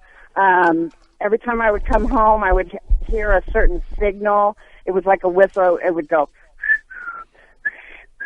so I started paying attention and learning their signals, and like they used to use this long pole every time I would be in my bathroom. They forced me out of the house I was living in and into a house they wanted me to live in, which was like a block over from where I lived, and it went from like just following me to like total surveillance at that point in my home, and they were using lasers and freaking motion detectors, and I saw people literally disappear before my very eyes twice there. Well, I'd be curious to know, do you have any idea why you think this started, or is it just random? Okay, I found out since then that it probably wasn't just one thing, that it was a few things coming together to look like one thing and drive me nuts. But I at one point I think the feds were involved. But why? Why? Because I had some relatives that lived in another state that were mules and coming out here to California and buying crystal meth and taking it back there. Ah. Yeah, and my dad was like their uncle, and he came to visit me, and I think because of that, they thought I was involved because I lived in California, Diane, thanks for sharing that with us. I want to ask you a question, Robert. Do you think that this is in the hands of regular law enforcement now, beyond intelligence agencies? I think that there are certain members of law enforcement who are definitely aware of this. There's always been elements of law enforcement who are also members of intelligence agencies. I recommend Mike Rothmiller's book, The L.A. Secret Police, which documents all of that very well. And so I wouldn't doubt that at all. San Diego, Simi Valley, both highly conservative areas. And as I mentioned before, with Damien's conversation with the NCIS woman, she basically said to him that they were on a crusade to clean up the neighborhood. Right. So they had an agenda that was almost a personal agenda rather than some sort of national security agenda. Diane, thanks for sharing with us. I was wondering, Robert, have you seen any videos? There's at least one video online that purports to show this invisibility technology. I can't tell if it's real or if it's a trick or some video production kind of a trick. The only videos I've seen are the invisibility cloaks, like the one I mentioned before with Musashi, and so I don't think I've seen those. I would like to see them. Yeah, I might send it to you then. Yeah. We'll have to exchange some emails after the show anyway. Yeah, sure. Let's try to go to west of the Rockies, Howard in Vancouver. Hi, Howard. George and Robert. There is something in your story here in Robert's story that stands out, that indicates to me that these people were really trying to play the spy game, so to speak. The woman that from NCIS that first contacted Damien, she identified herself as Lydia. Am I correct? I'm sorry. Well, it's a cover. Again. He was wondering about the name, but it's a cover name. It's yeah. I changed your name. I see.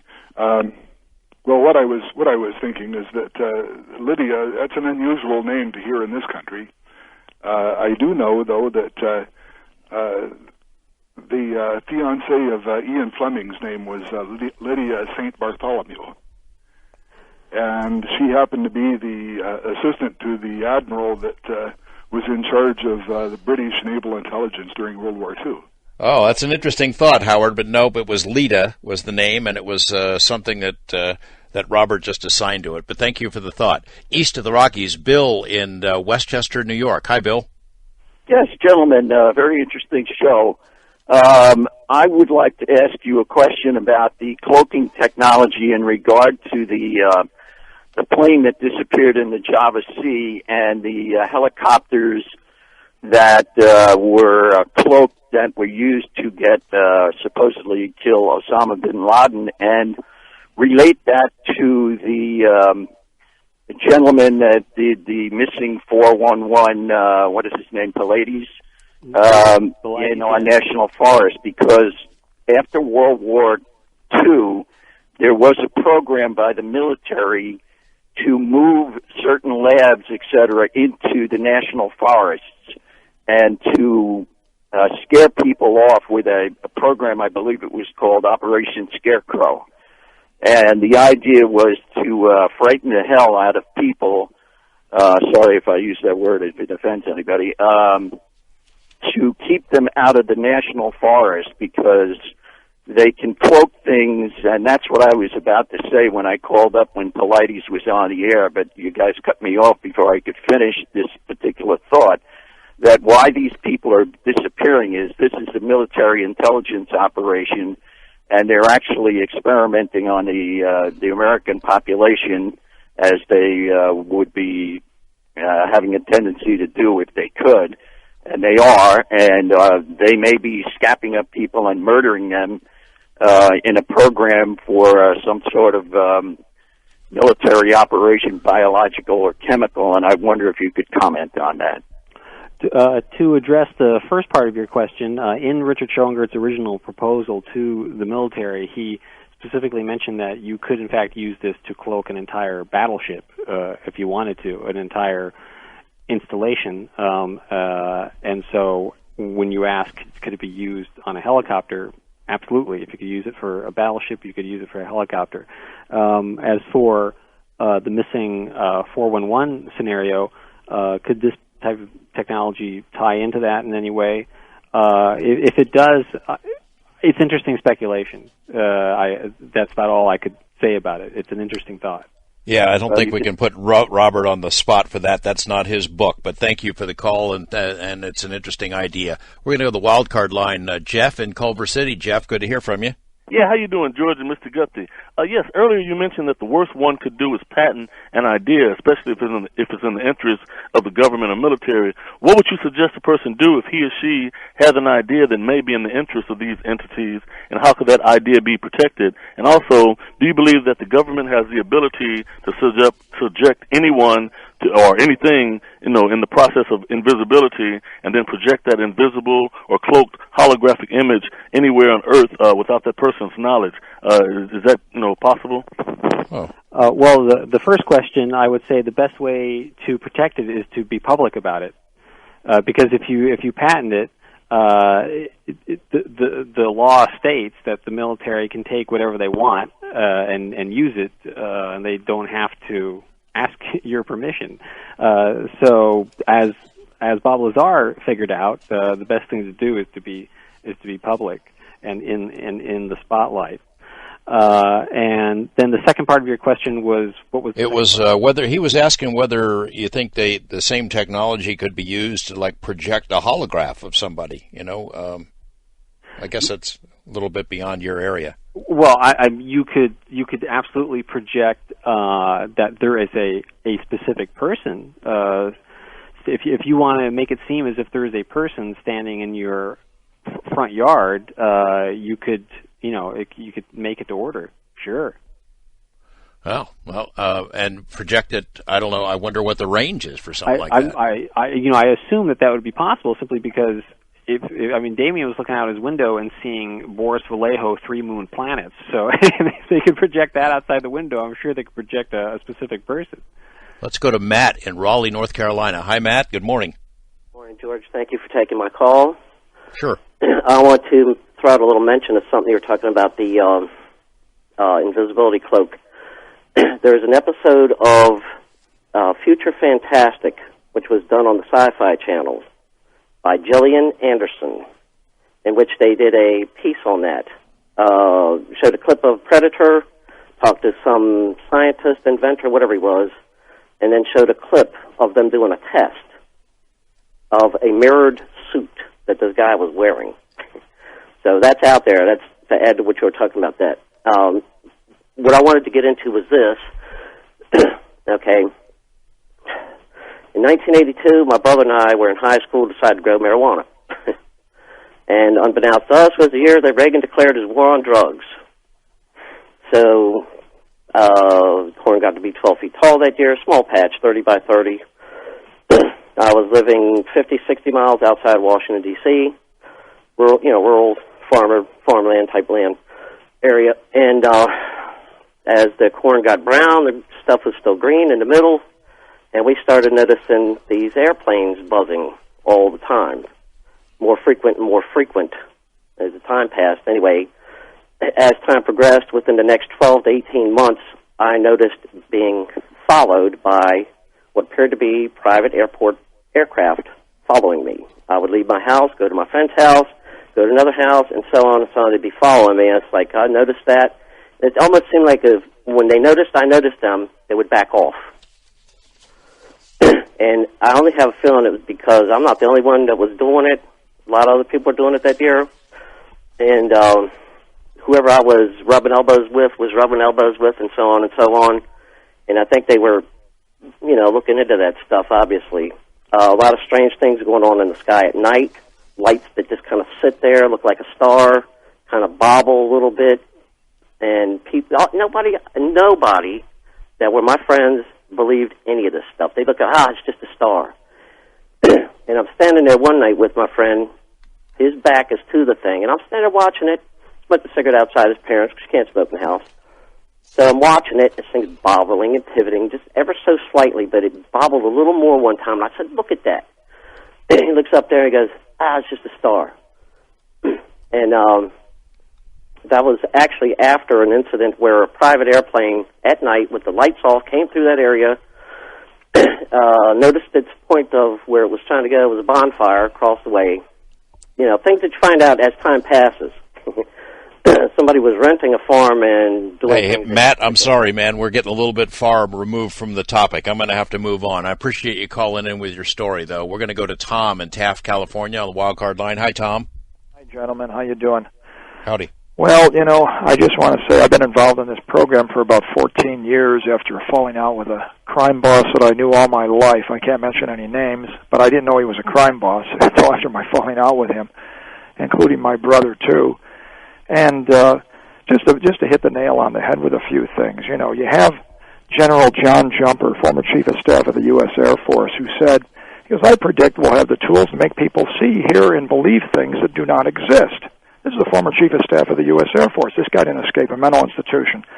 Lieutenant General Perutz said that I want to put sound in people's heads, and I'm going to hire Laurel Optical in Pasadena to do it. You have Lieutenant Colonel Timothy Thomas, who wrote the military paper, The Mind Has No Firewall, and the military paper Parameters, spring 1998, U.S. Army War College, who said that we can use this, we can compromise the microscopic hair cells in the inner ear of somebody. This is a Lieutenant Colonel Timothy Thomas, okay? These are high-ranking military officials. These aren't people that wear tinfoil hats. And this little bit of evidence I've given you thus far confirms that they have the ability to do the very thing that you've discussed tonight on the show. Tom, you said at the beginning that you've been involved in the program for 14 years. What program are you talking about? I'm talking about the Gangstalking program. What do you mean you've been involved? Gaslighting, thing coming in, things moved around in your house, little things missing, vandalism to your floors. You come in, giant cuts in your floors, and they want you to call the police so you look like you're a tinfoil hat, so you look like you're crazy. You know, the police aren't going to believe somebody's coming to my house making huge cuts on my floors. Of course, if you came home to your house and you know what your floors look like, and you see a huge cut in them, you're going to believe somebody did it. And, you know, and naturally, you know, so, or chisels cut out of my door frame, or I had a guy approach me and my 8-year-old son at the park February 24th here in Taft telling me, if you open your effing mouth, you're going to go to jail, you know, in front of my 8-year-old son, you know. And I called the police the next day, and I tried to get a police report, you know, and she told me, the sheriff's deputy told me, oh, Tom, you should have called us right when he said this to you and all this, you know.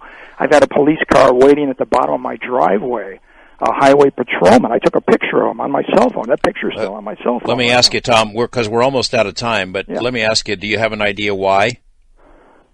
Yeah, you know, why you?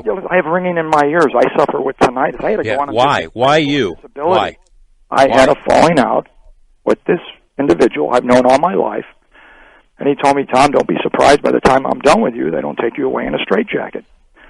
And you know, he told me this, you know, in Chicago, and you know, but the thing of it is, and I've had my life threatened more than once. I had a guy come and sit next to me at Starbucks in Ventura, California, one afternoon, and he told me he was an ex-police officer. He was well-dressed in a suit. He was like in his middle 60s probably, and he goes, can I sit down? Do you have a coffee? He goes, sure. Tom, I'm sorry, man. I'm sorry you called at this time, but we're out of time. But I tell you, I encourage you to send an email to me, and I'll pass it along to Robert, and maybe he can share some information with you, but you should check out the website that he had mentioned earlier. Thanks also to our earlier callers. Let me ask you one final question. Well, it sounds like we're not going to have time. I was curious about whether being a Freemason has caused you any problems in terms of people taking your story credibly, but we'll save that for another time. Robert Guffey, thanks very much. Camellia is the book, and it's a fascinating read. Thank you. I hope you'll keep us informed about your next project. This is an important book, and I hope people will check it out. Thank you very much. All right. Thanks also to my colleagues there at Coast to Coast, Nathan Staten and Ben Haley, our webmaster Lex Lonehood, Dan Galani, producer Chris Boros, and I'll be back next Saturday and Sunday night. Hope you can join us then. Good night, everyone.